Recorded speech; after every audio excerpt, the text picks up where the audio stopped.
cat. Could you be cool for like 5 seconds? No, you're a good kitty.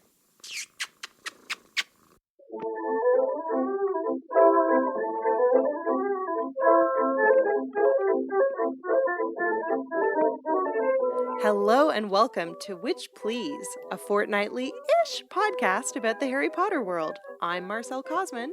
And I'm Hannah McGregor.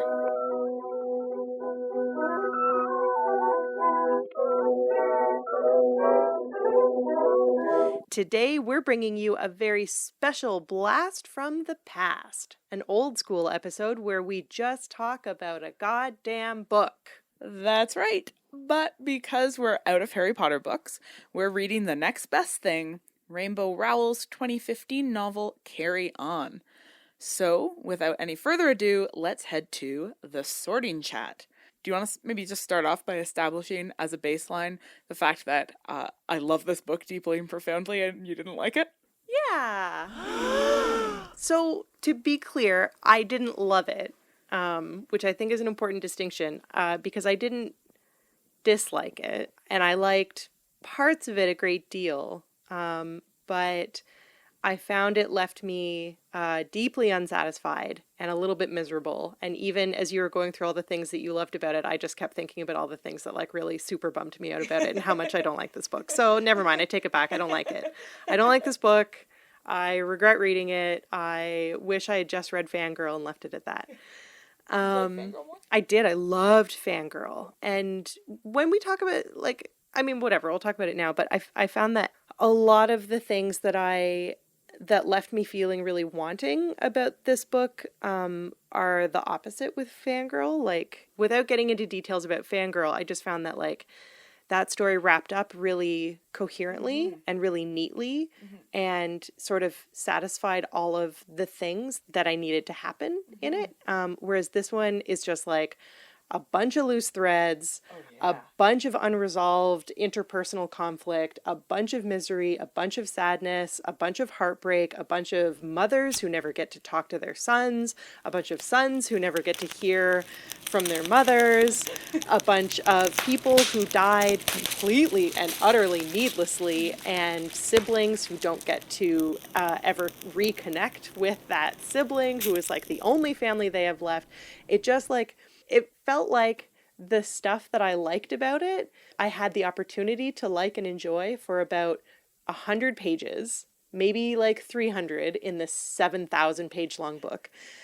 And then it was like, oh, just kidding. You thought this was going to be like a beautiful romance. Well, actually, it's just about all of the sadness and all of these people dying and all of these people who are already dead, who never get to talk to the living, and the people who are alive and who feel deeply unfulfilled and lost and alone and never get to have any kind of reassurance that they are loved by someone in the afterlife who's still thinking about them and trying to get through to them, and so on and so on and so on.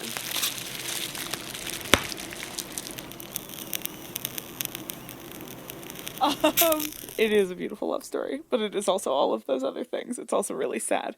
We should start off by sort of contextualizing the relationship between this book and Harry Potter, which is, so Marcelle referenced Fangirl, which is an earlier book by Rowell. So Fangirl is about this young woman named Kath going off to college, it's in the States, and she is a fan fiction writer, and she's deeply embedded into the fandom for this very popular 7-book series of YA novels about a chosen magical boy who finds out he's a magician when he's 11 and is taken off to a magic school where he's going to learn about it, and he's got a nemesis who always wears his hair slicked back and comes from a wealthy family, and he's got a smart, precocious girl who's his best friend, and it's like, so in Fangirl, it's just so obvious that the Simon Snow series has stepped in and replaced the function of Harry Potter. And in Fangirl, it is really it's not about Simon Snow, it's about Kath and her relationship to fandom and to these books and to her rewriting of them. Carry On was written after, and it's Rowell's own sort of entry into this imagined world of Simon Snow. She sort of talks about it as though it's like her own fan fiction written about the characters from Simon Snow. But in so far as Simon Snow is obviously meant to be a stand-in for Harry Potter, Carry On is thus also kind of Harry Potter fan fiction. So the plot basically is that it is the 8th year of this magical school, and sort of the book feels like it's the 8th book in a series, but the other books don't exist. And our protagonist, Simon Snow, is coming back to finish his degree. I don't know, do we want to go through the plot briefly? Yeah, we might as well. Yeah, so we've got Simon, our protagonist, who is sent back not to live with a terrible aunt and uncle, but to live in state housing every summer at the insistence of his sort of mentor / father figure, the mage, who is a way meaner Dumbledore. And Simon, at the magical school that he attends, which is called the Watford School, he has a roommate, Baz, who he was magically... The Crucible put them together. Yeah, the Crucible, which is the Sorting Hat, except instead of putting you into houses, it gives you roommates. And so the Crucible put them together, and they've been nemesis ever since, and have always hated each other, and every year have tried to kill each other. And he comes back for his 8th year, and Baz is missing. Meanwhile, while sort of Simon is obsessed with figuring out where Baz is, meanwhile, a lot of shit is going down in the magical world. Got the Humdrum is our main villain, and he is essentially the absence of magic, so sort of sucks up magic and makes it disappear, and has been creating these sort of holes in the magical atmosphere. And the Humdrum frequently sends dark creatures to try to kill Simon and his friends. And then also we've got tension within the magical world, and that is because when the mage came to power, because the mage is both the headmaster of the school and the leader of the magical world, when he came to power, he sort of overthrew the hereditary power of the old money magical families, including Baz's family, and they are pissed off, and they have plans for taking power back. So Simon at school has a best friend, Penelope Bunce, who is sort of she's pretty Hermione character. She's our female sidekick. And then he also has a girlfriend, Agatha, who he breaks up with pretty soon. And that's to make way for the central romance of the book, which is between Simon and Baz, who start off as nemeses, and then as the book proceeds, they sort of arrive at a truce and then fall in love.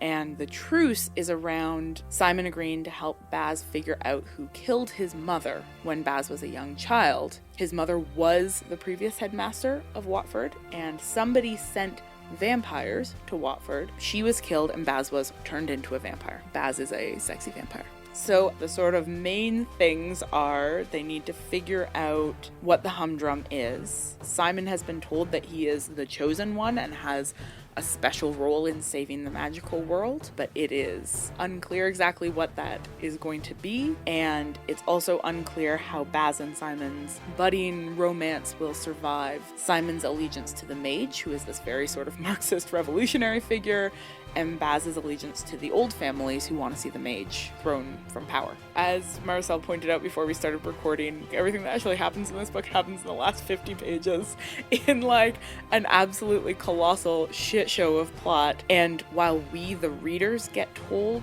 everything, none of the characters ever understand what happened. And so we're in this position of really seeing how everything played out.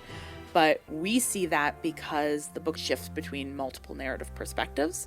And so we're not omniscient, but we have access to a lot of different narratives. But no character ever gets access to all that information. So here's the big spoiler alert. In the end, are you ready for this? I'm ready. Okay, so it turns out the mage is Simon's father. He, as a young man, was obsessed with the idea of this prophesied greatest mage figure who was going to come along and save the magical world. For the mage, that meant saving it from the sort of gatekeeping tendencies of the old magical families who he thought were killing magic by keeping anybody inadequately powerful out of magic. The mage became obsessed with the idea of fulfilling these prophecies, and he and his partner, Lucy, Simon's mother, essentially, he forces her to participate in this ritual that causes her to become impregnated with Simon, who is this vessel for an unprecedented amount of magic. She dies shortly after he is born, and the mage decides that the best thing for Simon would be to grow up in the normal world. And so he sends Simon away until Simon is 11 and comes of age, at which point he comes to him and brings him to the school, but never tells him that he's his father. And so Simon never finds out that the mage was his father. Nobody ever finds out. Meanwhile, while Simon is growing up, the mage, in order to take power, hires vampires to come and attack Watford. And it's essentially so that people will believe that there is a heightened risk that allows him to take over, that justifies his taking over. So the mage really is, insofar as there is a villain in this book, he is the villain. He does a lot of really messed up things. He also, radicalizes the pedagogy in the magical world. We'll talk about that later. But he's definitely a bad guy.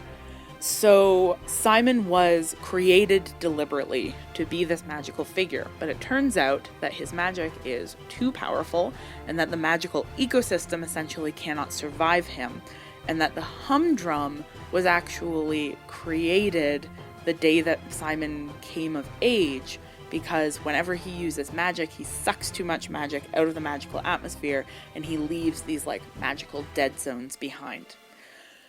So the only way to resolve it once Simon understands what he is and what his relationship to the humdrum is for him to pour all of his magic into the humdrum, and they use the metaphor of filling in a hole. The humdrum is the hole that's left behind when Simon uses magic, so instead he pours all of his magic into the humdrum ceases to exist, Simon loses all of his magic, and must live henceforth as a normal person.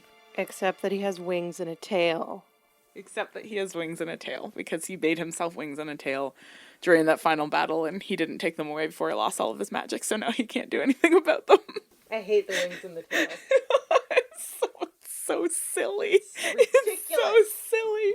And so in the final scenes of the book, what we get is sort of Baz and Simon attempting to make a go of a relationship, recognizing that both of them have had super fucking traumatic pasts, and so it's gonna be hard. We have Simon getting to live with Penelope as roommates, which is, I find, really beautiful and touching, because Penelope always assumed he was going to die. And Simon also always assumed he was going to die. And now he gets to have a future. And Simon doesn't know who his parents are. Nobody ever comes to understand how he came about, why he had the magic he had. We're really just left with these characters sort of having to move forward, only half knowing what actually happened and trying to sort of make the best of their lives. So that's just to sort of catch you in if you haven't read the book, or if you read it and at the end were like, wait, what just happened? Because honestly, it's a lot. So here is the question. Here is my question about the status of this book. Marcelle, is this fan fiction? Is it a Harry Potter adaptation? Is it just is it a standalone novel that relies heavily on Harry Potter as an intertext? What is the relationship between this novel and Harry Potter? Great question, Hannah. Great question. So a conversation that Hannah and I have had in the past about this book is the fact that a mutual friend of ours was reading it one time, and I saw that he was reading it, and I said, "What do you think of it as an adaptation?" And he said, "What do you mean an adaptation? An adaptation of what?" And I said, "Never mind. Carry on." Ha! Carry on. And I never actually followed up with him, but he was a good way through the book. So there's nothing, I just feel like if it doesn't strike you as either an adaptation or an intertext in the first 200 pages, then it's not like the end will be like, oh, Harry Potter. No. But the conversation that Hannah and I had after that was how surprised I was that anybody who has read Harry Potter could read this and not see it as glaringly related to Harry Potter. and the Harry Potter series. So if any of our listeners read this and didn't know that it was a Harry Potter intertext, could you tweet at us and tell us about that experience? Like, if this is blowing your mind, if this episode has just blown your mind, could you let us know? Why did Hannah and Marcelle want us to read this book that clearly has nothing to do with Harry Potter and is just about gay wizards? Anyway, so to me, I think that probably the most accurate term would be intertext, because it's not exactly an adaptation, because it is its own world. It's not just that all the things about Harry Potter have been translated into this book, but like using different words. But a lot of that does happen. Like Simon's dead mother's name is Lucy, which is exactly the same as Lily. There are 8 years in the school. So I think that calling it an adaptation would be unjust. I think that it is definitely its own world with its own, like, clearly elegantly thought through engagement with existing magical texts that exist beyond Harry Potter. Like, there's lots of stuff being integrated into this novel.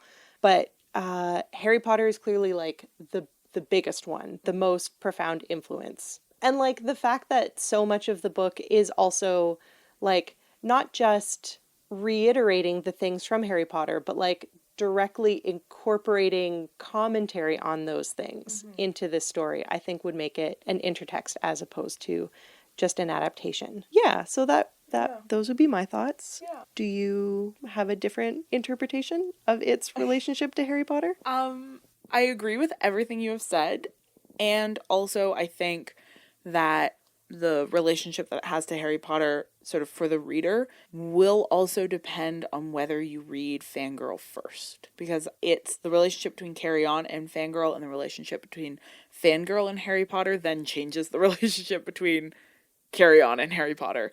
So that, like, I wouldn't read Carry On necessarily and think, this is a work of fan fiction. Like, I would read it and think, yeah, this is a book that is, like, heavily drawing on the intertext of Harry Potter.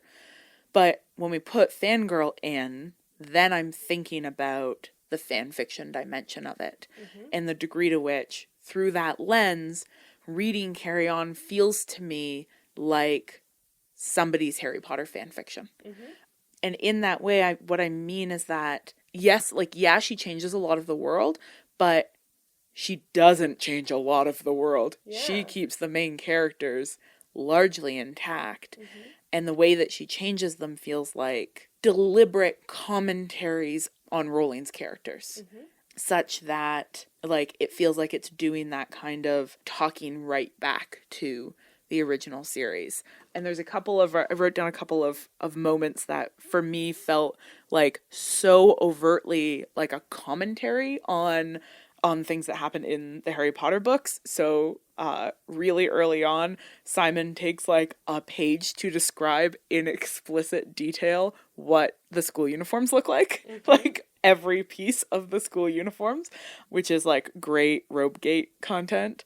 There's the crucible that gives you roommates, which is like obviously the sorting hat, and the silliness and arbitrariness of it also feels like a commentary on the sorting system.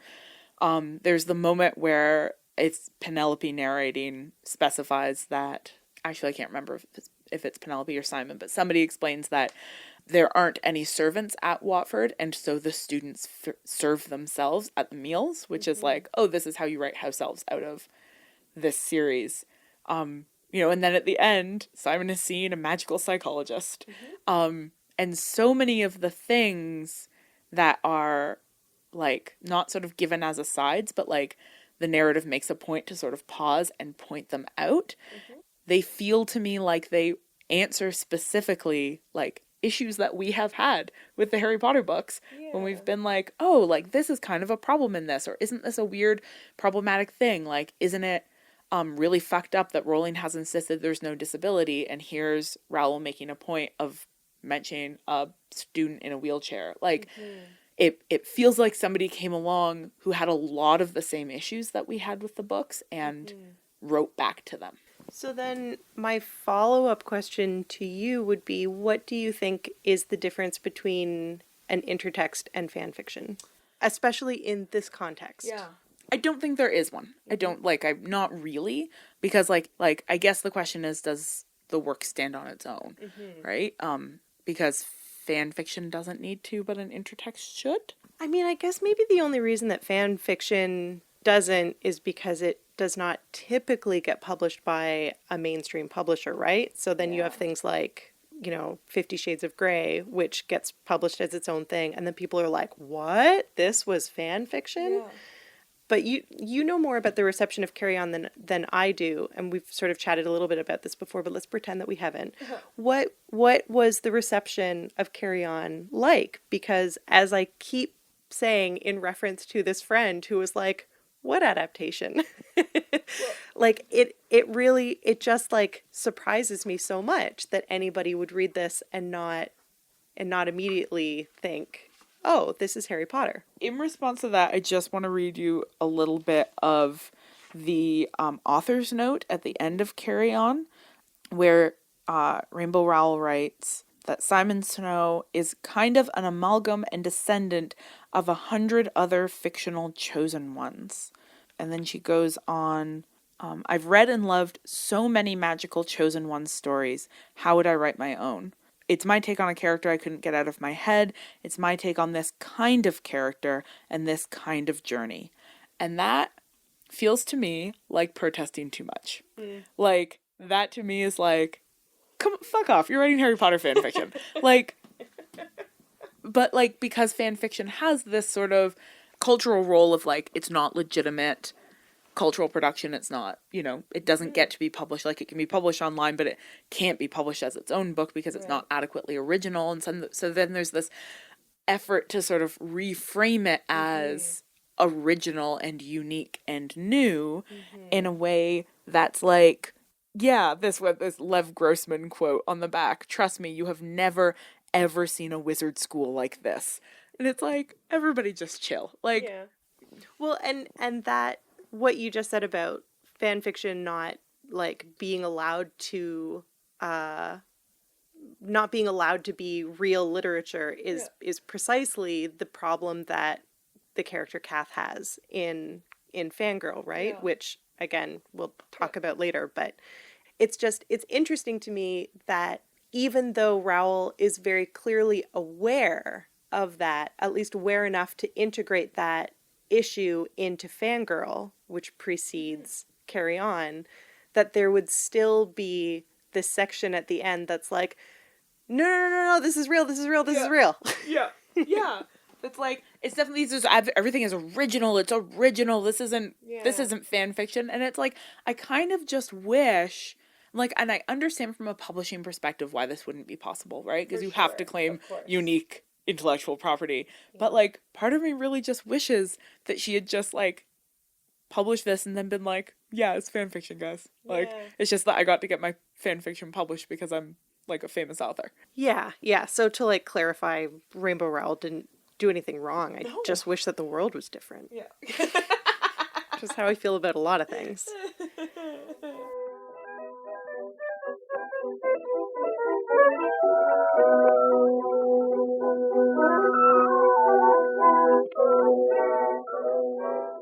Well, we don't have much history with this book, but that won't stop us from paying a visit to Flourish and Blots. Okay, so Hannah, you have 2 copies of this book.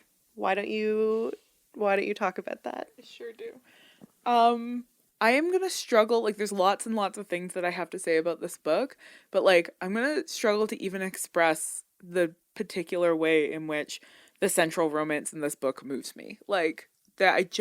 Simon and Baz's relationship murders me. I can't even handle it. So I bought the hardcover edition some time ago when I first read it, and it's nice. It's got a sort of nice stylized cover that's the 2 characters' profiles, looking at each other, or about to kiss. They're probably about to kiss. Oh, they're for sure about to. And then Watford, a little sort of outline of Watford in the bottom, and it's a lovely hardcover. It's got, glued into the cover, the map of Watford, which is a lovely little touch. It's an entirely useless map. It serves no purpose in the story. Like, at no point do you have to, like, go and look at it the way that you do a map of Westeros. Yeah. Yeah. No, it's just there as a sort of paratextual fantasy touch. Mm-hmm. But the hardcover edition is lovely. But then the trade paperback edition came out, and it's got this really fabulous illustration of the two characters, like full-on illustration of them, as well as a lovely fold-out of the map. And I loved this picture of them. I think that this cover is a lot gayer than the hardcover. Oh, for sure. Yeah. Yeah. Like it's real gay. It's got a beautiful purple dragon on it. And the gayness of this book was so very important to me that I bought a second copy. I would say that it's also much more YA, that one, because you definitely see, like, the youthfulness of both Baz and Simon. And there's a dragon in the background, but it's a, like, pink and purple dragon. It's not, like, Dances with Dragons elegantly, like, embossed. It's like a hot, fun, exciting, thrilling, teenage angst kind of dragon. I think it's really cool that the gayness and the YA-ness is allowed to coexist. I like the idea that there are teenagers out there who are going to pick up this book and, like, maybe be exposed to how, like, profoundly and deeply two men can love each other. Like, I think that that's so exciting and so thrilling. I would say that the hardcover edition is, like, not necessarily, it doesn't look to me like it's targeted at adults, but it looks like it's, what do I want to say about this? You could look at this cover and not know that it's two profiles. I actually had forgotten for a little while that it was two profiles, because when Hannah started reading her paperback copy in anticipation of the episode, she posted a picture of it, and I was like, oh, that's neat. You can actually see the two characters on the cover. And then I went back to mine, and I was like, oh yeah, no, they're on this cover too. Yeah, but it's so stylized. It's very stylized, yeah, and it has a very kind of, like, the image is like, it was done in marker as opposed to it was, how the Harry Potter for adults books like look more like adult fantasy. It doesn't look like that. No. It's not like fantasy for adults. It's like a very low key YA novel that adults may want to read. That's what this cover says to me. Yeah. Whereas this one is like teen romance. I wanted to, in reference to your sort of thought of, like, somebody who might pick up this book and have a revelation, I actually, after I read it, I recommended it to a good friend of mine in Vancouver who is gay and a Harry Potter fan, and was like, I loved this book a lot, you should read it. And I lent it to him, and after reading it, he was texting me, and he said that he had this revelation as he was reading it, that he loves fantasy, and he never gets to see gay protagonists in fantasy. And he's never gotten to see, like, a queer love story at the heart of a fantasy novel. And he was like, I'm gonna seek out books with gay characters. Like, it's like it hadn't even occurred to him that got to be a thing that he got to prioritize reading. Totally, yeah. And now he's been really making a point of reading a lot of, like, queer YA, which is, like, a genre that exists now. And, like, he's, like, in his 30s, like we are. Sorry, I just got... But it's, like, even now, to sort of go back and read books like this, and to, like, have your inner 14-year-old get to finally have that experience, it's still pretty revelatory. I think maybe that's one of the reasons why this book, like, bummed me out so much. I really thought that it was going to be a fangirl level of, like, thrilling romance that you are always just at bay. You're like, are you gonna do it? are you going to do it? And so every time they make out, you're like, yes, make out, make out. You didn't feel that way in this book? I did for like 10 pages. That's all the makeouts you get. There's not enough. My complaint about this book is that there's not enough. Hard agree. More makeouts, please. If somebody could write me some carry-on fan fiction that is literally just 100 pages of Baz and Simon making out. If there's hard R carry-on fan fiction, I want you to send it to me. Sexy. There's a moment in this book after I think we get like 2 thrilling, earth-shattering instances of Baz and Simon making out. But then later, Baz is like thinking back to the previous night when, and I'm almost going to quote this because it's burned into my brain forever, Simon crawled over top of him on all fours and made him like beg for his mouth. And I was like, why is this only coming as a memory? Why wasn't I there for that? You have given me so much sadness in this book. Why didn't I get to be there? I feel precisely the same way about that exact line, which is also burned into my memory. And in the scene where Baz is remembering that, what is happening is that Simon is rubbing Baz's stomach, like he stuck his fingers in between the buttons on Baz's shirt and is rubbing his stomach. Sexy. And then somebody fucking walks in and interrupts them. And it's like, honest, why won't you let me live? Like, why? And then there's this scene right at the end where, like, Baz talks about how, like, maybe the relationship isn't proceeding as quickly as he had hoped that it would because, like, Simon has really bad PTSD and that they just do a lot of hand-holding. And I was like, fuck all of this. Fuck all of this. Like, no. They are boning. God damn it. Yeah, you're not wrong about any of that. This is our section about book history.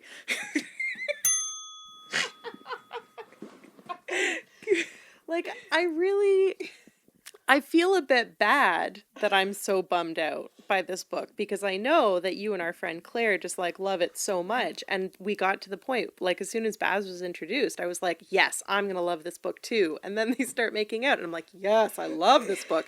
And then they stop making out and then everything is sad. Yeah. And I'm not over it. Maybe I'm at a point in my life where I'm too sad in my like day to day to read a book that makes me sad. Yeah.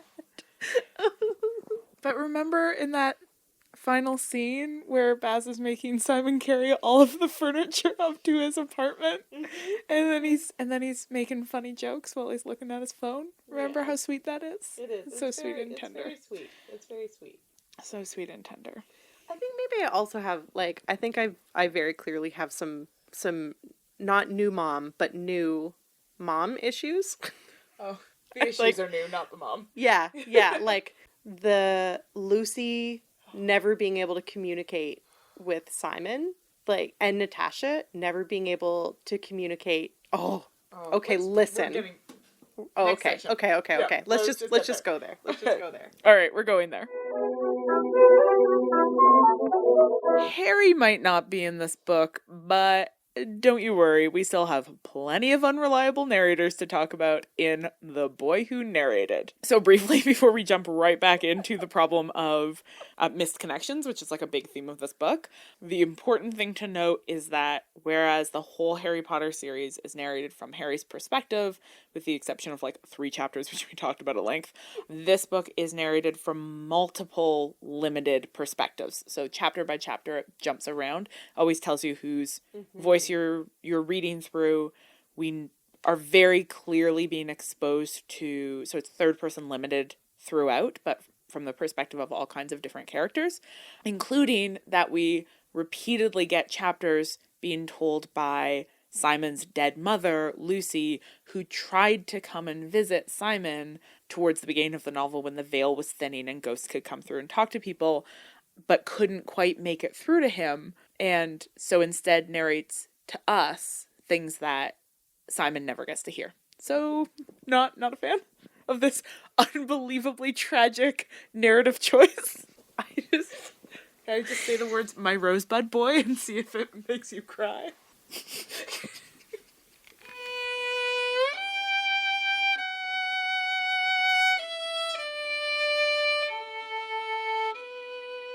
Just a bit. Yeah, reader, it did. Oh my god. It's rough. Oh. Oh. Yeah, Lucy's story is like a bazillion times sadder than Lily's story. So the thing that I was gonna say before we appropriately moved on to this section where it would be relevant is that I think a real missed opportunity is the fact that Natasha gives Simon a kiss to give to Baz, and Simon never gives that kiss to Baz. He gives Baz lots of kisses, Sexy. but he never gives Baz the kiss that his mother gave him. And I think that would have been Really beautiful. so beautiful. The line when Natasha, Baz's mother, kisses Simon on the forehead, and Simon comments that he's never been kissed anywhere but on the mouth, is like the saddest line in literature. Yeah, that was heartbreaking. Yeah, so we get Natasha misses Baz because he has been kidnapped under the mage's orders, specifically because the mage knows that Natasha is likely to come back from beyond the veil and tell Baz about the mage sending the vampires to Watford. And then Lucy never getting to reach Simon, and so these sons never actually getting to talk to their mothers is absolutely devastating. And also to me, again, feels like there's this sort of nod, this constant nod to Harry Potter, right? To the way that final climactic scene where Harry is making this great sacrifice, he finds the strength to do it because his mother is there with him and tells him that they're not going to leave his side while he goes to die. Why?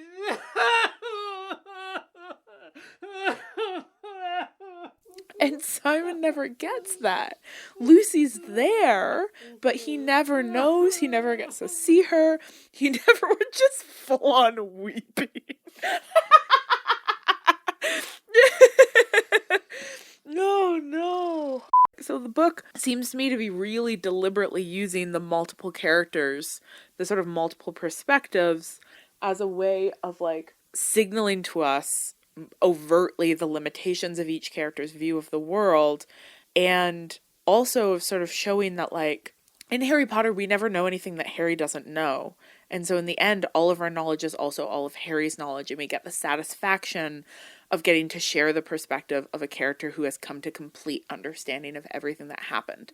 And in Carry On, because we see everything, but no one character shares that readerly perspective, and so we never get the satisfaction of getting to see a character fully understand everything. We are left with all of this knowledge, and that knowledge is like upsetting because we can't share it with the characters and they can't share it with each other. And there's to structure a novel around missed connections, misunderstandings, lack of communication is like in a lot of ways like an inherently unsatisfying way to write a narrative. Sure is. Yeah. But unsatisfying, I think, in a really interesting way. Yeah. Like unsatisfying in a way that is sort of thinking about what kinds of perspectives get lost via a narrative like the Harry Potter one, where like, okay, we've talked about how Harry Potter is the face that launched 1,000 fan fictions because so much stuff never gets filled in and just like isn't there. We never get to hear from Draco. We never get to hear from Cho Chang. And so you can go and write your own narratives where you fill the things in, which is what feels fan fiction-y about this book to me, is that it's filling in all of these narratives around. We get to see how it makes Penelope feel to know that her best friend is the chosen one and thus will probably die.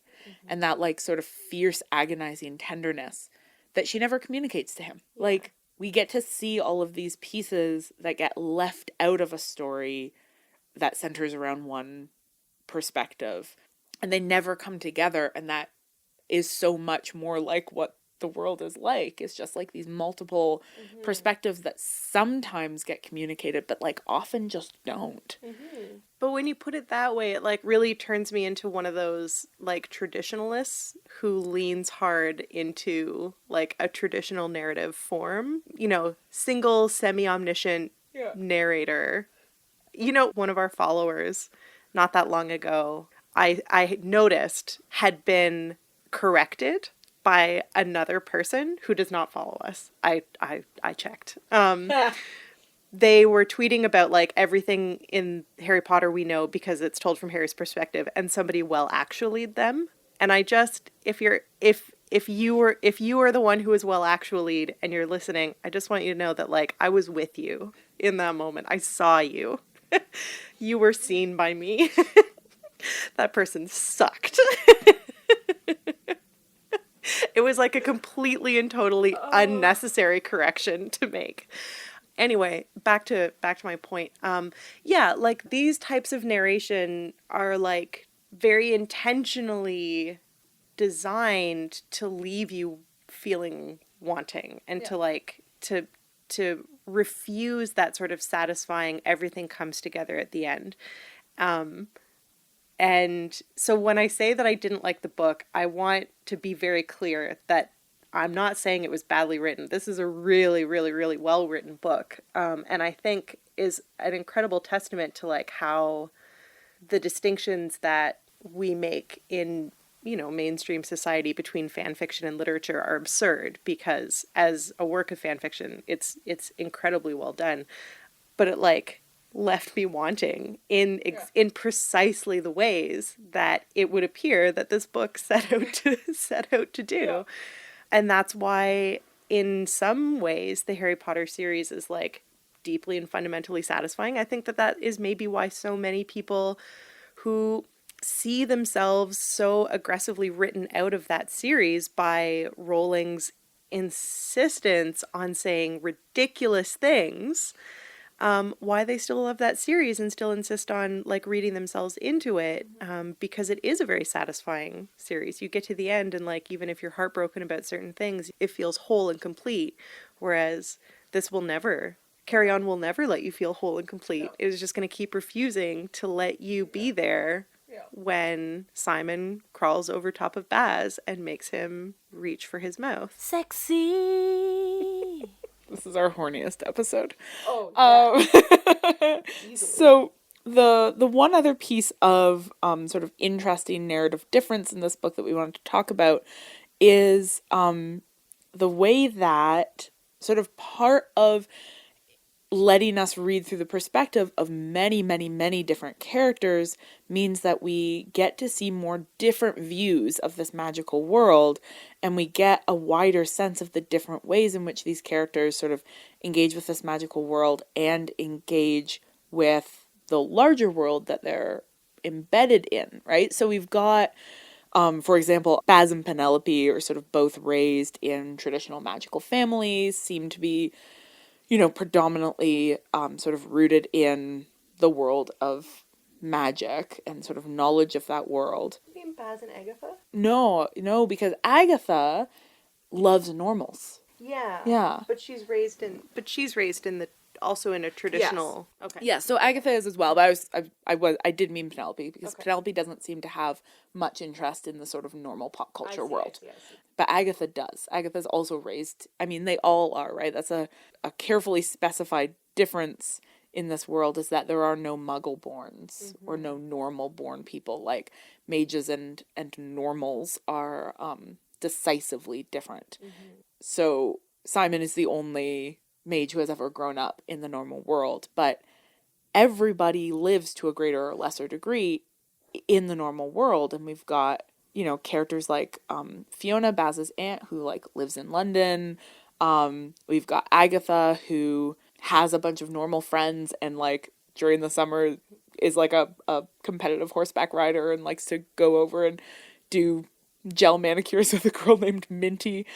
You know, and we've got Simon, who is just sort of much more aware of the regular world, and the book doesn't make the kind of effort that the Harry Potter series does to be kind of timeless and disengaged with the normal world, because it's interested in like how magic would relate to pop culture and current technology and shifting language and shifting idioms. And so there's references to Queen and Doctor Who and iPhones, and that's all really sort of embedded in there. But Hannah, Queen and Doctor Who and iPhones are also timeless. The iPhone definitely felt to me like the most overt. At one point they specify that Penny has a new iPhone and it's white. And it was just such a moment of like that's gonna date you in a way that nothing in Harry Potter dates it. I can't remember who I was talking to recently. I think it was Trevor, our erstwhile tech support. Hi, how are you doing? And somebody else, but I can't remember who the other person was. And we were talking about the fact that Apple has been changing everything from iBlank to Apple blank. And we're like, is it just going to be called an Apple phone? Or an Apple tablet? Oh. An Apple pad? Apple pad. Apple pad is dumb.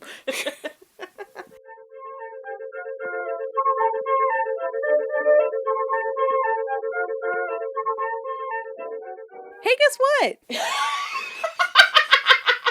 You're a kitty. She's a kitty. This book absolutely is still set at a school and still has professors, so let's head over to Potions class to talk about how Carry On comments on magical pedagogy. Yeah, so I think that my favorite thing, aside from the kissing, Sexy.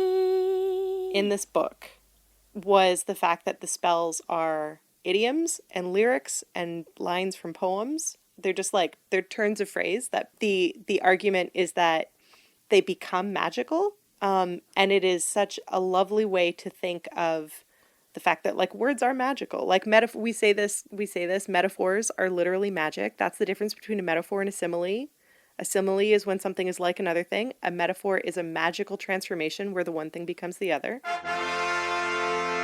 And that's how magic works in this book. And I think that's awesome. I remember some time ago, Neil and I were having a conversation about the ways in which teaching first year English feels like teaching students about magic. Because it's like, wait until you learn about discourse.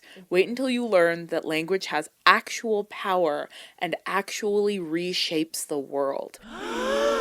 And that basic premise of like language is a real and material thing, and the way we use words, the way we combine them, the way, you know, what kinds of words we use ritualistically and repeatedly has like real material force in the world and changes things. That's a premise of the study of literature. It's a premise of the writing of literature. And so this does feel like this image of spells, you know, which is you say something like Up, and away. Up, and away. Yeah, absolutely. To fly. Or hair of the dog to help somebody get over a hangover. Or come out wherever you are to make somebody who's hiding reveal where they are. Fine-tooth comb to search a book or a library or whatever. Just wonderful. And you know, you might have different, like if you are bilingual, you'll have access to spells in multiple languages, or you know, if you have different understandings of language, that will impact how you can use different kinds of spells. You can't just learn them by rote. You need to understand the language and be able to sort of think about it and engage with it. And it just feels to me like the most writerly understanding of magic. Like so perfect an image of what's magical about language to sort of embed in a book itself. And like that explains why they have classes like Greek and Latin so that they understand the roots of language. Yeah. And it also makes sense why they would have real non-magical education classes, because magic and language and magical language has applicability in the real world. They're not like isolated in a tiny bubble that somehow exists outside of any kind of influence from like non-magical society. Yeah, it makes a lot of sense. There's a really interesting sort of back and forth between the mage, who is this kind of like more nouveau magic user who really wants other magicians to be staying close to the language, staying engaged in pop culture and staying sort of embedded in normal society so that they can keep abreast of how language is continuously transforming, versus a sort of more old school approach, which is like there's a sort of passing reference to how at some point mages were trying to repopularize Victorian culture to breathe life back into old spells that had died out. Mm-hmm. And that feels so much like the sort of prescriptive versus descriptive approach to language use that is so much a part of how we already talk about language, right? Mm-hmm. Will we just go with the flow of how language is constantly transforming, or do we try to sort of embed hard and fast rules? Yeah, I love that they have Greek and Latin and elocution, but that also there's like political science. Like, it appears that at Watford there are real classes, and that after people are done Watford, they go to university. Some of them go to medical school. Like, they don't go straight from this like unbelievably skewed high school curriculum directly into the workforce. So on the topic of the sort of, gatekeeping, the descriptive versus prescriptive approach to language, one of the major concerns of Carry On is the role of Watford as like the one magical school in England and the kind of gatekeeping around who gets to go and who doesn't. So essentially when the mage took over, he changed all of the policies and insisted that anybody with an iota of magic, and the way they talk about it is anybody who can speak magic would be allowed to go, whereas previously Watford was only for the most powerful. And the insistence that you had to have a certain level of power meant that the education sort of stayed in the hands of these old and powerful magical families. Mm-hmm. And so there's some pretty overt commenting on the relationship between education and class happening here, right? The sort of the pure blood families who are allowed to maintain control over education. And also just a little bit more pushing back against the question of like, what is the role of education in a culture like this magical culture being imagined? We've asked a number of times of Harry Potter, like, does everybody get to go to Hogwarts? Does that even make sense? Like, if you don't go to Hogwarts, where do you go? How are other people getting education? Like, the implication that Neville thought he might not get in suggests that maybe inadequately powerful people don't get in, and so then what becomes of them? And, why don't squibs get to go, and what's the status of squibs? And yeah, like, Carry On is also thinking about that, but thinking about it in a way that I think more overtly ties it into the sort of, like, English image of, like, if you come from a particular kind of family, you get to go to a particular kind of school, and once you've gone to that school, you are guaranteed a position of power that will then allow you to make the decision that only people like you will get to go to that school, and that's how we perpetuate the centralizing of power around a very limited portion of society versus public and universal education, which is like a requirement of a truly democratic culture. I'd say. That's my hot take, I think. Education should be democratized. Now, the interesting and troubling thing is that the mage, our character who argues for the elimination of gatekeeping at school and the radical democratization of education and access to power and knowledge in the magical world, is also kind of a monster. Yeah. So let's talk about this guy. Yeah. So I think that a handful of really interesting things are going on with the fact that the mage sucks.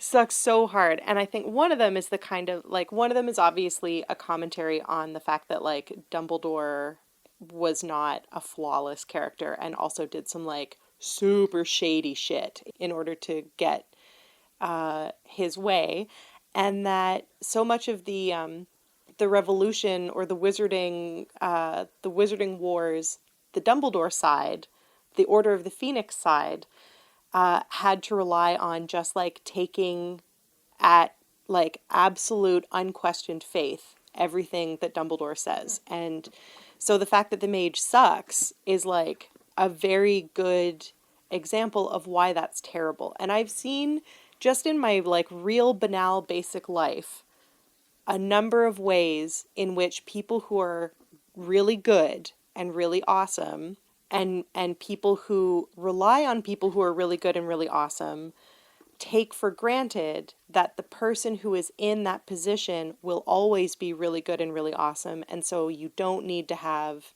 checks and balances in place to prevent that person in that role from abusing the power that they have. So having the mage suck is great and very smart. It actually reminds me a lot. I was looking it up on my phone just now to remember the name of the character, but he, as a character, reminds me of Pasha from Dr. Zhivago, which I read when I was a teenager and can't remember it all, but I've seen the movie several times.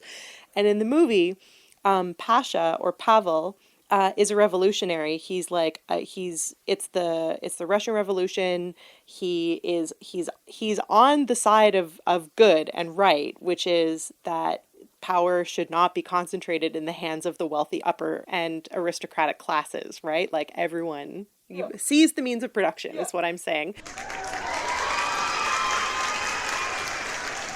But he himself becomes corrupted in power. And I think we see a similar thing with the mage where like just because you have the right idea doesn't mean that you're not a shitty garbage person. And the mage is a garbage person. And that's, I guess, all I have to say about that.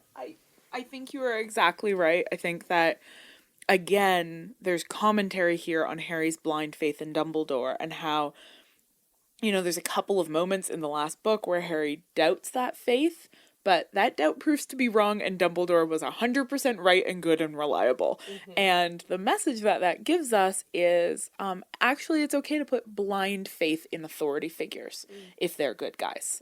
Mm-hmm. They're allowed to be manipulative and to use power however they want.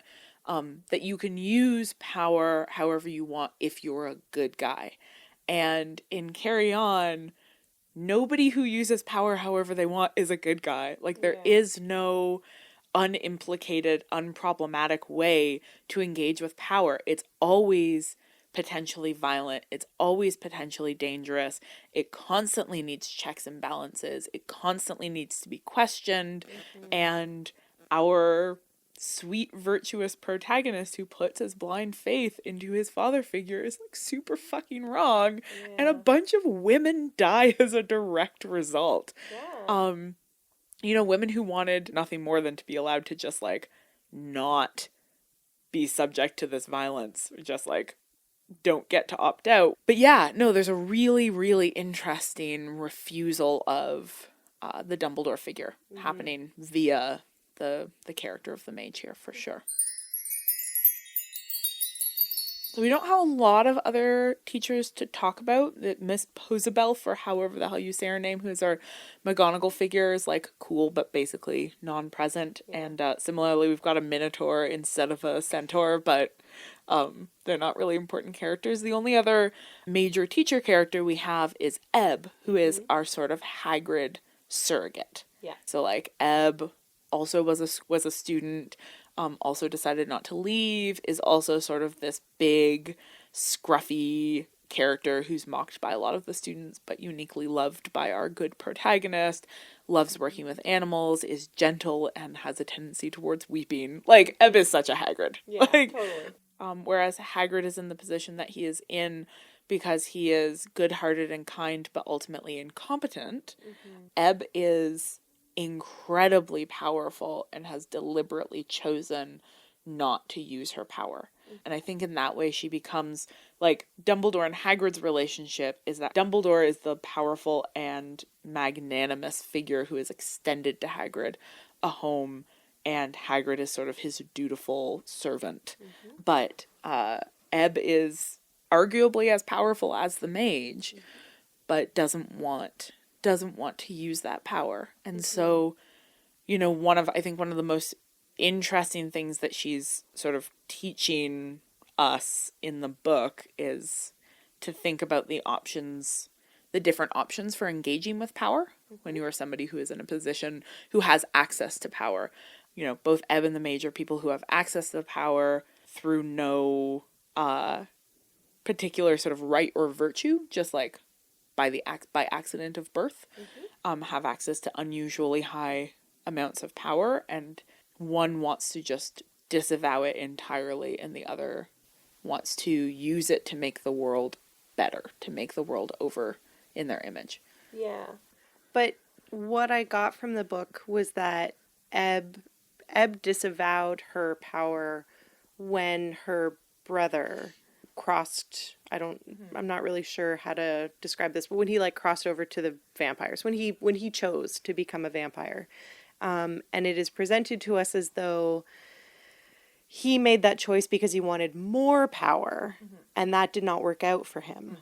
He was, the term that they use in the book is gelded, so they took his fangs away, which is a really violent and invasive. I mean, I am not a vampire, but I imagine that if one were, that would be terrible. The worst. Yeah, so like to me, Ebb's disavowal of power is a response of grief.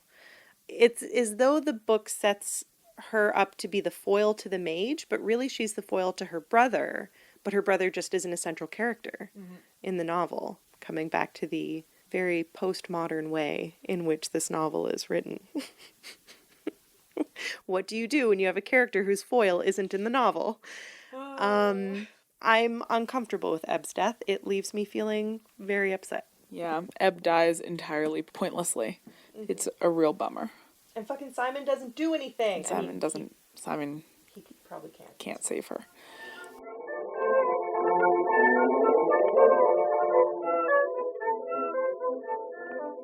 This isn't actually what they call it in this book. I think it's the Wavering Wood. But let's head to the Forbidden Forest anyway and talk about race and class and sexuality. Yeah, so I'm just going to jump right back in and talk about how, for me, it feels like one of the overarching concerns of this book, is this question of power, what you do with power when you have it, how you get it, why you want it, how you justify the use or non-use of it. And thinking about, what characters have different kinds of power, natural born power, hereditary power, people who want to disavow it, people who insist that the responsible thing to do with it is try to remake the world in a better image.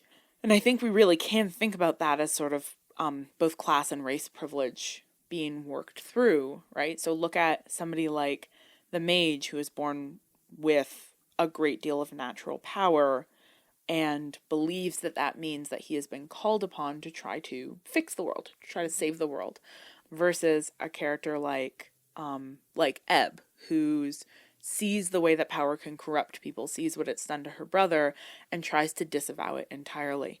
And is that an option? Like, is that a thing that you are allowed to do when you have that much power? Or Agatha, right? Who is in this position where sort of all aspects of this magical world are available to her and doesn't want anything to do with it. So in the book, actually it's Agatha who does this. Agatha points out that all Ebb wanted was to have nothing to do with it, to just not participate in the war, and she was not allowed to sit out. But Agatha chooses to. Agatha listened when Ebb told her to run, and Agatha ran, and she never looked back. And so my question is, what is the message of the book? Is the message of the book that you can sit it out or that you cannot? Like, I think the book is telling us that you can try and it may or may not work out for you. Like, much like you can also try to use it and it may or may not work out for you. Like, I think one of the really interesting things about what Carry On is doing is, like, actually not coming down with a sort of clear stance. Like, it doesn't say you must always use what power you have, or you must always give up power, or it's best to disavow it, because, both Ebb and Agatha try to disavow their power, and Ebb is killed for it, and Agatha, it seems to work out for her, as far as we can tell. But Agatha also thinks that she's doing the same thing that Lucy did, because Agatha thinks that Lucy got away and also moved to California, but we know that Lucy was also killed. Like, she was another sort of person sacrificed to the mage's hunger for power. Simon, our hero, would seem to be showing us that the most ethical thing to do with power is to give it up, to give it away. But Penelope and Baz are also protagonists, and neither of them give their power away. And the magical world continues, and people's concern with maintaining magical power continues. So, like, there's an interesting sense that, like, when you are somebody who has been given this power that, again, is unearned, because that's what magic is in this world, right? You don't work for it. You either have it or you don't. You can learn to master it, but, like, you have it or you don't. It's there or it's not. And so it becomes a question of what is the responsible use of it. And that seems to be so nuanced and difficult and case specific and imperfectible in a way that feels very like realpolitik to me, like very, very much the actual fact of how power works. Yeah, that makes sense to me. Yeah. One aspect of that I found really interesting was the way towards the end of the book, when people have figured out what's going on with Simon, that he's so powerful that when he uses his magic, he's basically like clear cuts whole swaths of the magical ecosystem. So it starts to rely on these sort of ecological metaphors to talk about why Simon can't be allowed to continue to exist, because he's creating the humdrum.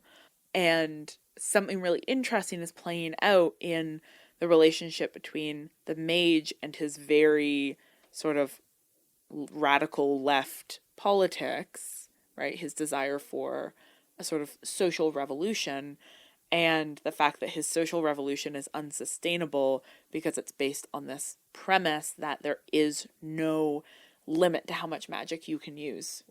And it reminded me of a talk I saw a few years ago. Some white dude was talking about the tensions between Marxist leftism and environmental leftism, and essentially his point was that, like, Marx was writing during the Industrial Revolution when there was no sense that any resources were finite. There was an assumption that we had access to unlimited resources, and so what was important was the proletariat taking control of those resources. But the environmental left knows that, in fact, there's a distinct cap on resources, and so you can't just sort of use things without limits to try to correct social injustices.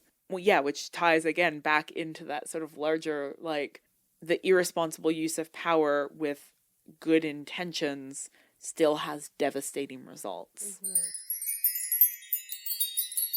So the other, like, sort of thinking about the way that Carry On is, like, reframing the relationship between sort of class and power and magic really reminded me of a super interesting sort of short Twitter thread, series of tweets from Andrea Hasenbank, our semi-regular guest, about what it would actually look like in the sort of Harry Potter wizarding world to have meaningful change in the way the world is organized.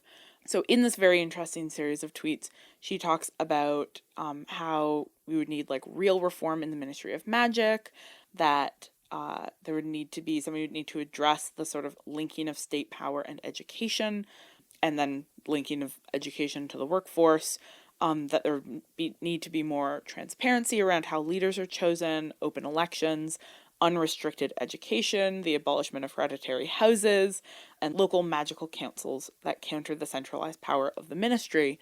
And I was thinking about these tweets when I was rereading Carry On, because all of that stuff comes up in this book. It really does seem to be thinking in very similar ways to how Andrea was thinking about what would real political reform of a magical world look like. And the magical world at the beginning of Carry On looks a lot like the one in Harry Potter, right? Where it's like magic is primarily moved through these sort of hereditary old families.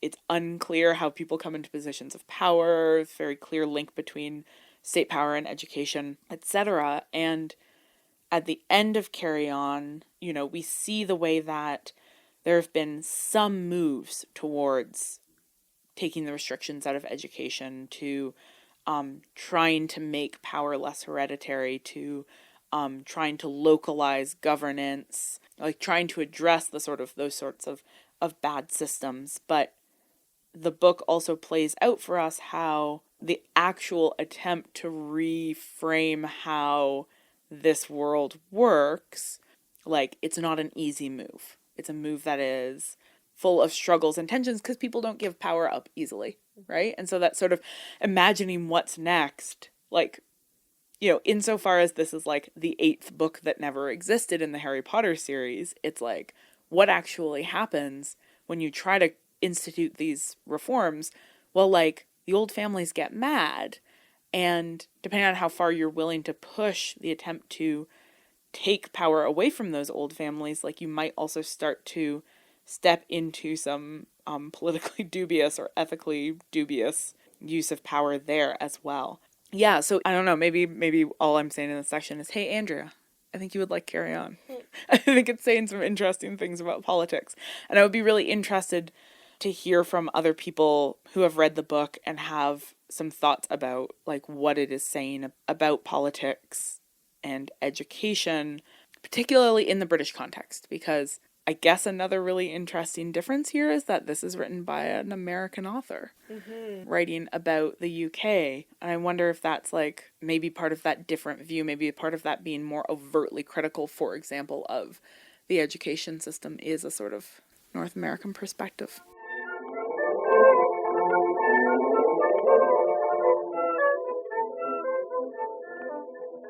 Guess what? What? Granger danger.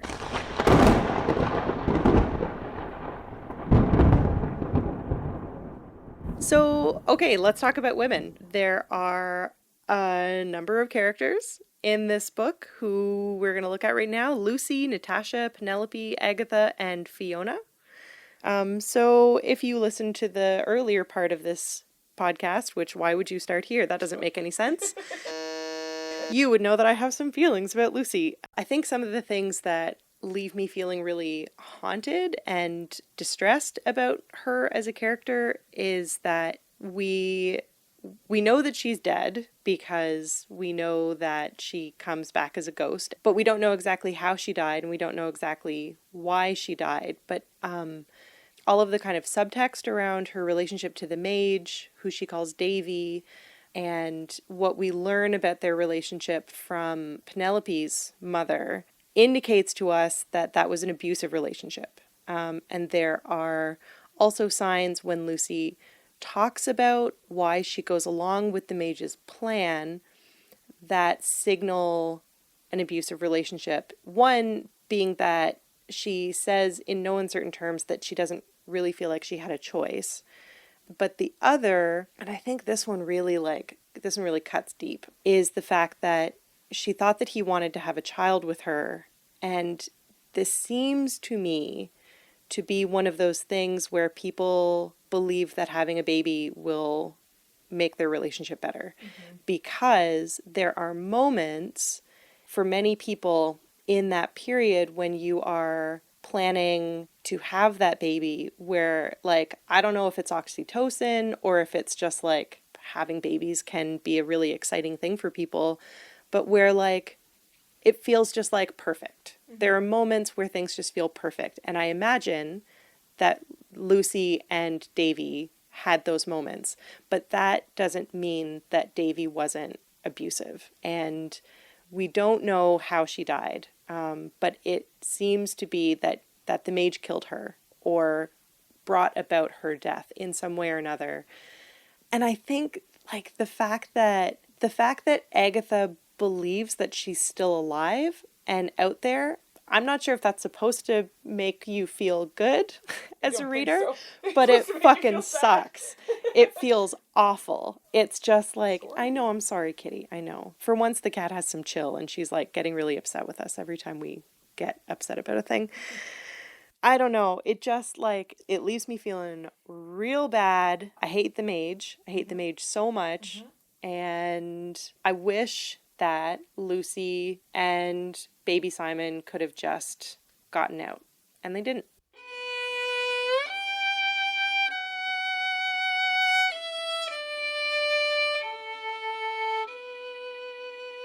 Lucy's death is like an interesting counterpoint to Baz's relationship to his dead mother, Natasha Grimpitch, who was the headmaster before the mage was, and who was very strict about who was allowed into Watford and who was not, and was very anti-vampire and very like against dark creatures, and who Baz is very aware that had she lived would probably have killed him, and has to learn to sort of come to terms with his love for his mother, and his honoring of her memory, and his awareness that she would be horrified by what he was. Mm-hmm. Which does feel to me to be, at least in part, engaging with or thinking about Baz's queerness as well. Mm-hmm. Though the book is very careful about never collapsing his queerness and his vampirism, mm-hmm. and having him hold those apart as like, I'm a vampire and also gay. Mm-hmm. And those are just two different things. Mm-hmm. But thinking about dealing with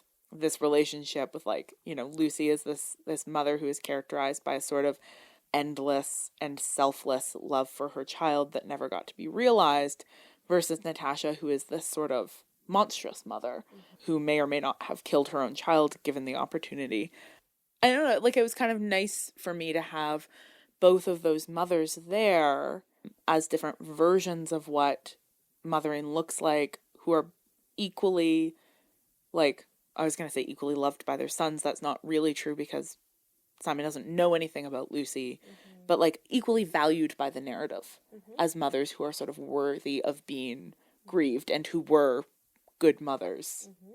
but also both, you know, flawed and tragic figures.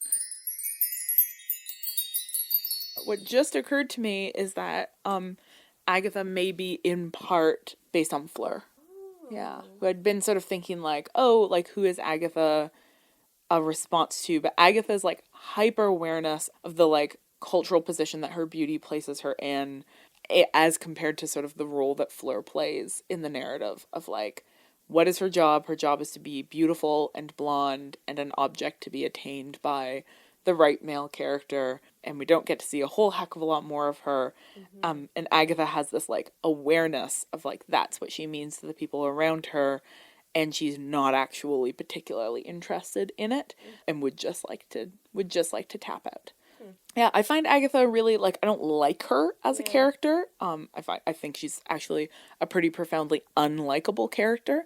But I found her really interesting as a character because I think as a work of fan fiction, deliberately writing in a character into a fandom that is characterized by aspirational desire to be part of a magical world, to write in a character whose predominant characteristic is wants nothing to do with this magical world and would rather like do her nails is I think an interesting stance. I think it's an interesting complication of the way that the fandom is just like everybody wants to be magical. Mm-hmm. It's like, well, maybe not. Maybe it wouldn't actually work out for everyone.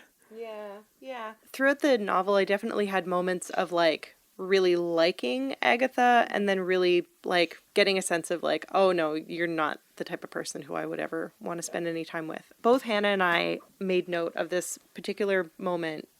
Agatha's like frustration with magic, I really identify with. But I'll just read the line. So it's when she is trying to find Simon and trying to find the mage. She goes to the mage's office. And it says, there are books everywhere in stacks and lying open. There are pages ripped out and taped all over the wall. Not taped, stuck to the wall with spells. And this is exactly the sort of thing I'm sick of. Like, just use some tape. Why come up with a spell for sticking paper to the wall? Tape. It exists. And like, that's great. It's great. Yeah, it's one of those things where like, you don't have to reinvent the wheel for all the things. You can just use some of the things that exist. Yeah, I get it. Good job, Agatha. And like, who doesn't love a gel manicure? They last for so long. But like, Agatha and I are clearly from like different classes. So the things that she wants to do are things like, you do you, girl. I don't want those things. And like, that's fine. That's okay. It's okay to want different things. Yeah. Agatha is definitely a sort of like, if we're going to give her a feminist reading, it's like, at her heart, Agatha's kind of a shitty white lady. Oh, yeah. Like, she's just, her refusal of the role that she thinks that she's expected to play is interesting. I think refusal is always an interesting stance. Mm-hmm. All right, last but far from least, we have our Hermione Granger character, Definitely. Penelope Bunce. Can I just say how delighted I am that, like, every other major character in this whole Harry Potter world has a proxy and Ron's just gone? Yeah. Sorry, I know a lot of you are real Ron lovers, but I think it's really funny that Rainbow Rowell was like, well, we can all agree that we can just eliminate Ron entirely, right? Yeah. Well, I mean, you might say that Agatha. I mean, obviously Agatha is a kind of Ron figure because Simon spends his Christmases with her, and her mother cares about him. But like, in terms of like carrying over his characteristics, no, they're fine. We're fine without them. Yeah. So, what did you think of Penny? I liked Penny most when she was interacting with Baz. Yeah, I thought that she and her family were really interesting. Actually, I thought all of the dynamics with younger children were really fascinating because of the way that the older siblings are always so annoyed with how bratty their younger siblings are. Like, no matter whether you think that you are all going to be annihilated in the next couple days by some kind of monster who's out to destroy magic, it is still so annoying when your younger sibling comes in the room without knocking on the door. I think that that's really funny. So I like Penny. I really love the fact that there's like no romantic tension between her and Simon, and the fact that at the end, when we come to learn that Simon is causing the humdrum, all she wants is to just take Simon and go. And it's not a like, we can build a life together, you and I. It's not a like, there's a place for us kind of situation. It's just a like, I care about you so much. I need to take you somewhere safe because you're my friend. Yeah, I really like that. I like that she is so much of her own person, which is like hugely due to the fact that we get to hear from her perspective. I think that's really great. And I like that the things that she's good at and the ways in which she is smart are specific and identifiable, or they are like manifest in specific and identifiable ways. So the fact that when Simon and Baz are trying to figure out who killed Natasha, Simon is like, okay, let's do what Penelope does and start with what we know and then with what we don't know. And it's that kind of thing that like, oh, well, when Penelope is around, we make lists. Yeah. And lists are very helpful. Yeah. You can identify what you know and what you don't know. Could you just fucking chill for like 5 minutes? Cat has no chill. Yeah, I love that. I love that Penelope like offers people methods for dealing with problems, and that like one thing that she means to both, you know, Simon, who loves her blindly and unconditionally, which is so sweet, and Baz, who like respects her. Both of them see her as somebody who, like, when we're in a crisis, we will go to Penelope because she will figure out what to do next, because she is logical, like methodical and level-headed and also ruthless. Like, that is a characteristic that Baz actually attributes to her a number of times, like this sense that once she wants to accomplish something, she will carry through with bulldogged determination, and that's what will get her to sort of where she needs to be, that she will not give up when things get hard. I agree. I also really like her relationship with Baz, and I think one of the things that I really enjoy about how Penelope gets to exist in this book that isn't quite how Hermione gets to exist is that Penelope, while she is in a romantic relationship, that is entirely off screen, and her relationship to none of the other characters is defined by romance, which means that she gets to be this like amazing friend and ally and like sometimes enemy. This cat is like just a real mouth breather. Yeah. No chill. No chill. Yeah, and I feel like that combined with the fact that she gets to actually narrate some of her own chapters means that she gets to sort of step forward as this even more fully articulated, like richly drawn and interesting and exciting character. And that, like, the ability to really see Baz and Simon and Penelope, who are, like, I think unarguably like the most important and the most interesting characters in the book, to get to see them all as like fully drawn, interesting people who have all kinds of concerns and preoccupations that are like outside of their relationships with each other as well, is like a really lovely touch to how in particular to how the women in this book are drawn, that they get to be really sort of fully existent characters. That just reminded me of how I don't understand, but I appreciate and love the fact that Penelope insists on being friends with Agatha even after Agatha and Simon break up. And when Penelope is like, I only have 2 friends. If I'm not friends with you, I only have 1 friend. And he's gonna die. Yeah. Yeah, and that even after Agatha moves to California, Penelope, like, I love the fact that Penelope is the type of friend who is just like, I'm going to put work into this friendship, because it is so easy to like just go. Yep. Just go, start over. It's great. Yeah, I think that is a really cool and admirable characteristic of hers.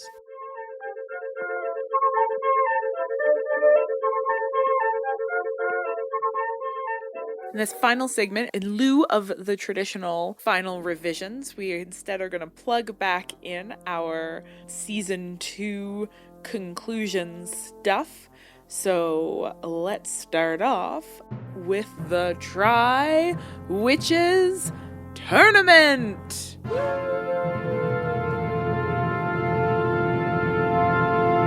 This week's Try Witches challenge was to make something uncomfortable or make it awkward, and not just do the thing that we so often are encouraged to do, which is just ignore it and it'll go away. Just refuse. So just refusing to go along with something that sucks, like a microaggression directed at you or at others. Oh my God, I saw this feminist scholar I follow on Twitter was talking about a moment where she sort of intervened in a conversation, doing just this, and was told that she was being deliberately difficult, and she understood the spirit of the conversation. Just infuriating. Anyway, so we've got, as per usual, 2 particular tweets that we're going to make reference to. So the first one is from Tea Books and Chocolate, or at Tea and Books 16. Tea Books and Chocolate is a great, really, really great username. It's very soothing.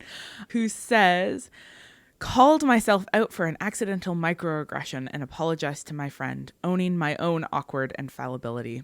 I really, really liked this one because, we are also the people who say shit, and also if we want a culture in which you can pause when somebody has said or done something shitty and say, like, I actually need you to think about why that was shitty, then in order to foster that culture, we need to be willing to be called out like that ourselves by other people, or to do some of that work on ourselves as well.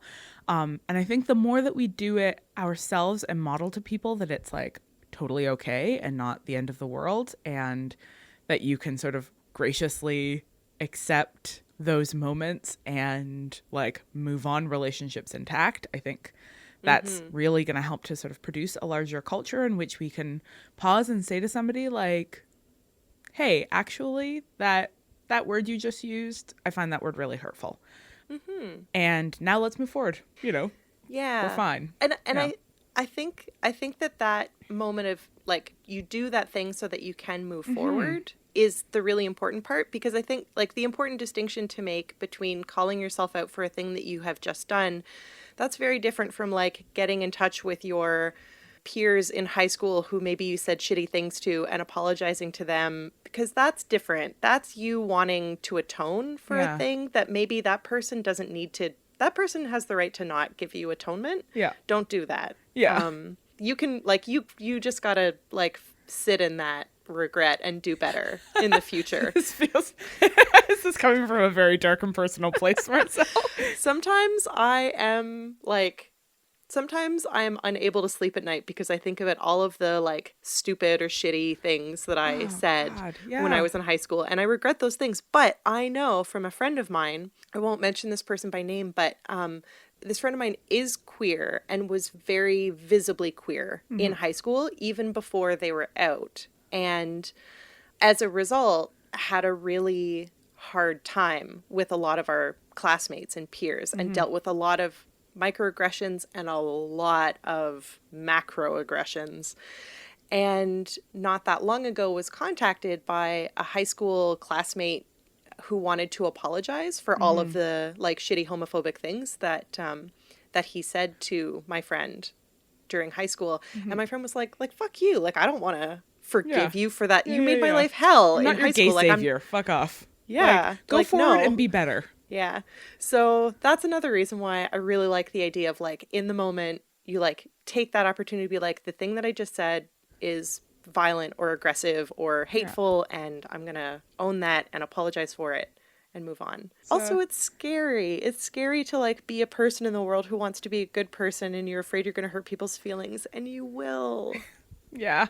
Yeah, I think abandoning the idea that you get to move through the world without hurting anyone ever, I think that's a thing that we need to really, really quickly get rid of, that desire for some form of purity, and not get rid of it in the form of being like, well, it's impossible not to offend people, so I'm just going to give up. But get rid of it in the sense that it's like, I have not failed as a human being when I say something that hurts someone. Like, we can move through this. This is what a friend of mine recently referred to this as the anatomy of an apology.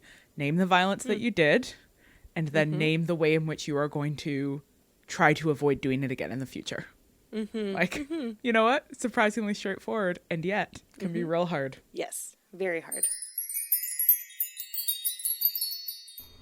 Hey witches, this is Hannah dropping in real quick to say that the version of this podcast you're listening to right now is a little different from the original one that we recorded. We've gone back and taken out a piece of a conversation that we realized in retrospect was offensive. I'm adding this note in both in the spirit of acknowledging that this happens sometimes with the podcast, that when listeners reach out to us and tell us that something that we said was hurtful, we do want to honor that, and sometimes the way to honor that is to go back and make changes to the episode, but we also want to acknowledge it here as a means of staying accountable, and because on the topic of this this conversation, it's important to say, like, we screw up, we listen, we are continuing to try to always just, be a little bit better every day. So thanks again to the listener who reached out to us, and back to the episode. Do you want to read the second one? I do. So the second one that we chose is from Joanna, aka @NoKiddingGenius. Joanna tweeted, confronted a prof who ignored requests to include content warnings in syllabus. Didn't budge, but neither will I. And then the like strong arm, muscle arm emoji. Flex really emoji. Like. Yeah.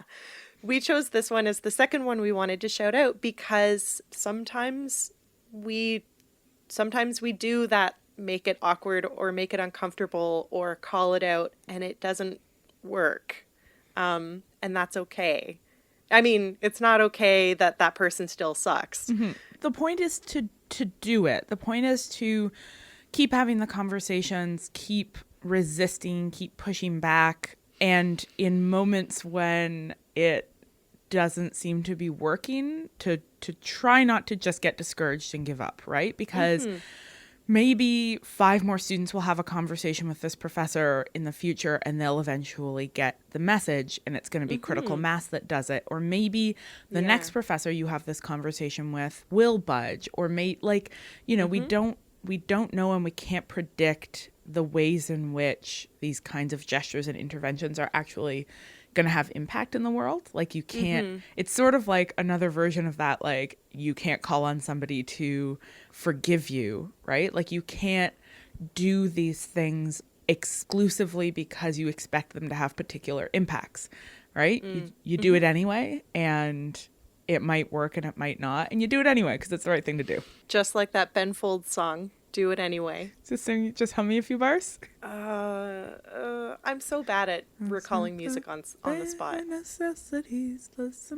that's not it. That's a different song. It's also about doing it anyway, though. Oh yeah, I just wanted to give one we've got final, one more, yeah. just a little shout out to Shelby Lynn Hansen, aka at Huff Puff's Helb. Probably Huff Puff Shelb. Yeah, sorry, aka at Huff Puff Shelb. Reading is hard. Hashtag no tall men.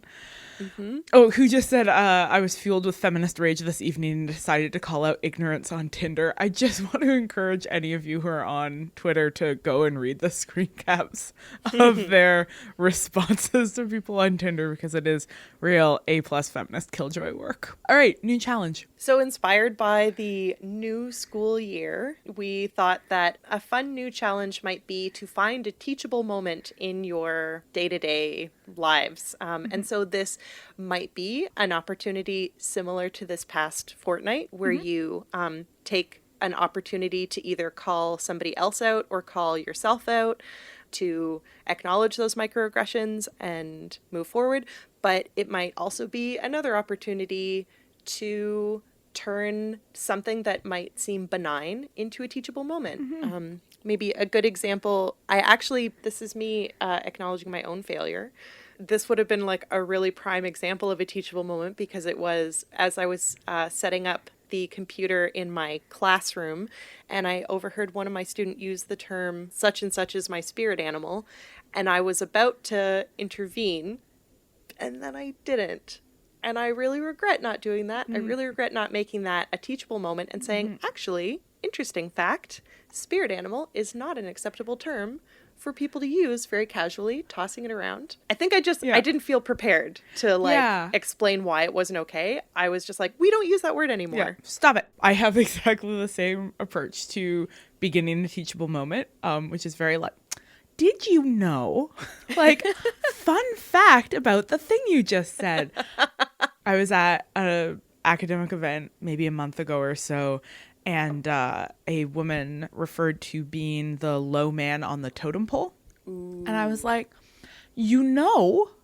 I have an interesting anecdote about that saying, which is like based in a really settler misunderstanding of totem poles and how they signify. And I heard this from, I believe it was Lee Miracle, I heard say it in a talk, who was talking about like how that exemplifies the way that settlers think about hierarchies and assume that a position of power means that you're crushing everybody else and standing up on their shoulders. But actually, like, if you want to think about the roles of the people on the totem pole, like, it's not a hierarchy, but the person at the bottom is in a very important position.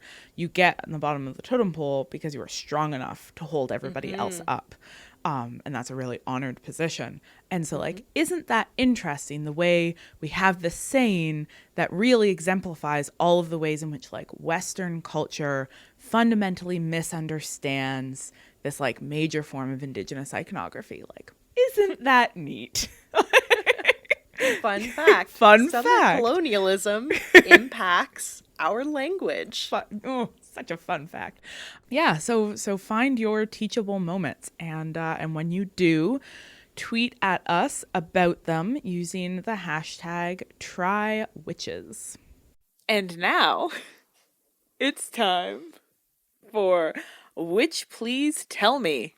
Take it away, Todd. Which please, make it make sense to me. Because a muggle in me just wants to know.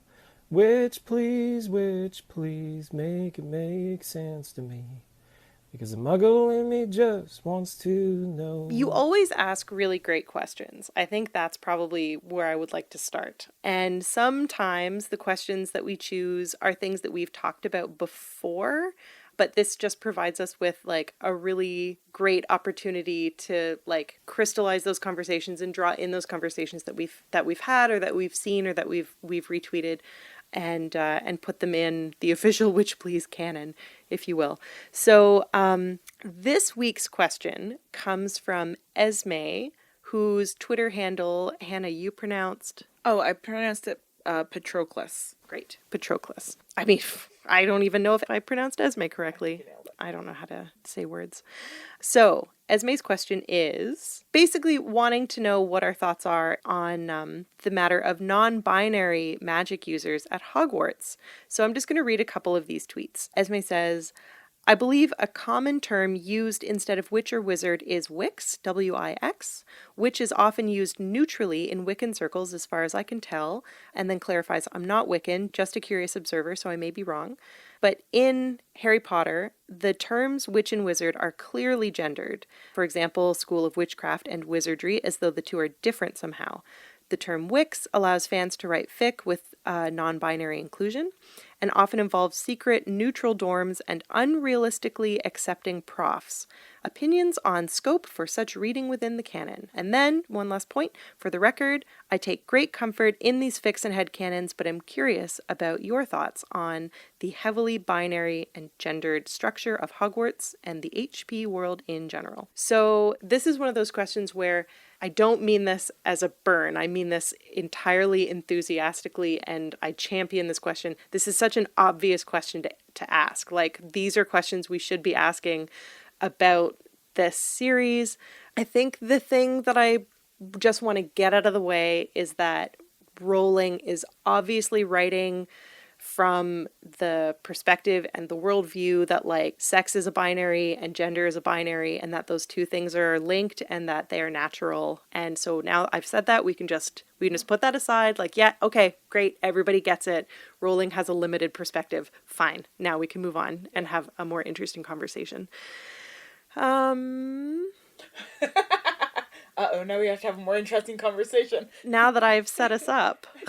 So one of the things that came to mind right away is that refusing the naturalization of a sex and gender binary then means that we can think about how Hogwarts is just another institution like so many other institutions that is taking a socially constructed categories and then naturalizing them as essential through the organization of its space. Mm-hmm. So that's like what gendered bathrooms are doing in public schools. Like, this is a problem that kids in schools all over the place are encountering, that you are forcing children from a very young age to begin identifying with a gender and moving through space in a way that aligns with that, and you can kind of think of what Hogwarts does as similar. Like, Hogwarts forces you to identify with one of two genders and then uses both the organization of space and then a sort of magical policing of that organization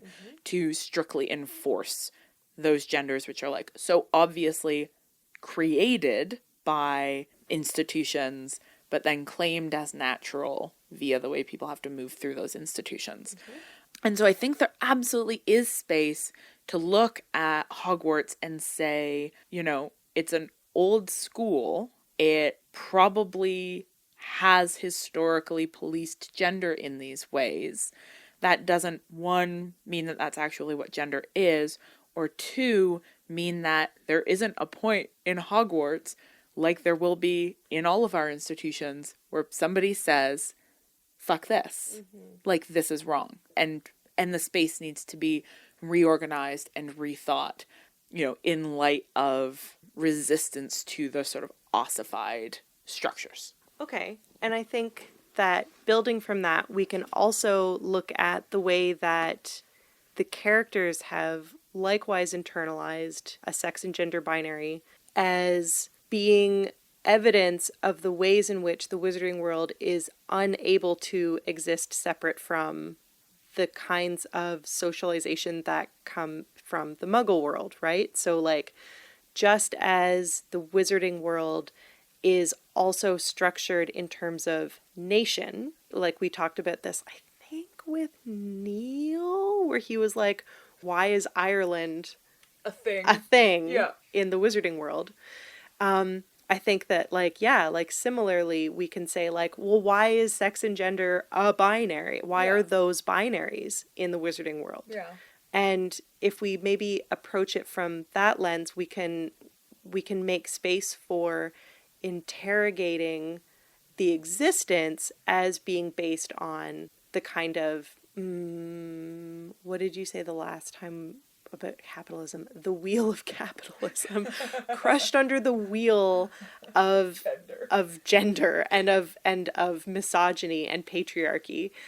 Yeah, so I think what it is that I'm trying to say is that the fact that gender and sex are binaries at Hogwarts just means that Hogwarts is an institution, as Hannah said, that has absorbed that ideology, right? The ideology that sees only men and women and sees men and women as distinct.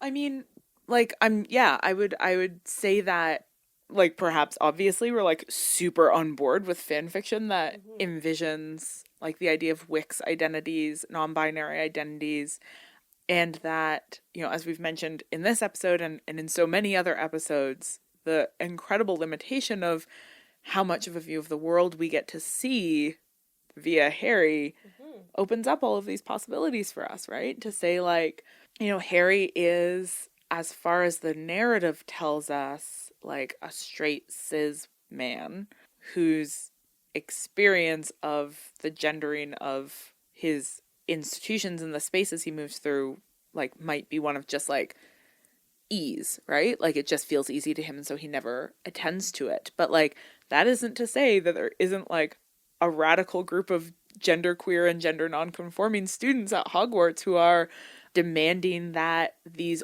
old spells based on like really violent understandings of gender get eliminated and replaced with different ways of organizing student spaces. Yeah, so like that's one particular take on it, right? Which is like Hogwarts is the way that we see it, and students are going to come along and resist things, and that's a way of sort of imagining that politics play out in Hogwarts the same way they play out in our own world, right? The other way to think about it is like, if it brings us comfort to imagine the world of Hogwarts as an already more emancipatory and radical space, to say like, actually just, it's not the way that it looks in the books. Actually, Hogwarts is a space where gender is not policed in those ways. I don't think that reading is supported by the texts. I think because the way that Rowling wrote these books is based in these really oppressive gender binaries, but like, for fuck's sake, like, imagine the world you want to imagine in the magical fantasy realm that brings you comfort. Like, do it. It's great. Great question. Thank you. Don't forget to tweet your questions using the hashtag #WhичPleaseTellMe if you want a chance to have them answered on the podcast. Otherwise, we'll just retweet them with or without commentary, depending on how much we think we are probably not the experts in that matter, but the other listeners are. Which please, make it make sense to me. Because the muggle in me just wants to know. Thank you, dear listeners, for joining us for Season 2, Episode 7 of Which Please. The rest of our episodes are, as always, available at ohwhичplease.ca. You can also subscribe to us on your podcatcher platform of preference. There was a very long conversation on Twitter recently about all of the different ways that Android users like to get our podcast, and it appears that there's lots and lots and lots of different ways that you can get it. So get it. And speaking of things you should get, don't forget to check out our merch at society6.com/ohwhичplease. And of course, there's also a link on our website. If you are the type of person who likes to listen to episodes of Which Please where Hannah and Marcelle go and do things, we would strongly encourage you to check out our GoFundMe, which you can find at gofundme.com/send Hannah Marcelle to HP World. And each of those words, except HP, has a hyphen or a dash, a hyphen. It's the same. It's actually the same thing. It's the same thing in between them. Magic is wild.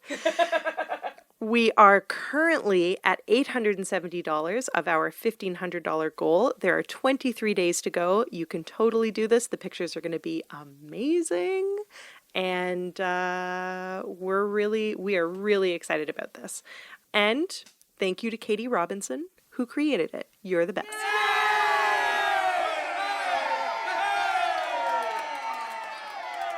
Special thanks, as always, to Trevor Chow Fraser, our erstwhile tech support, and the robot of our hearts. Hi, how are you doing? So this is, as far as we are aware at this point in time, our penultimate episode. And so we anticipate seeing you again in 1 fortnight. So until then, Later, witches!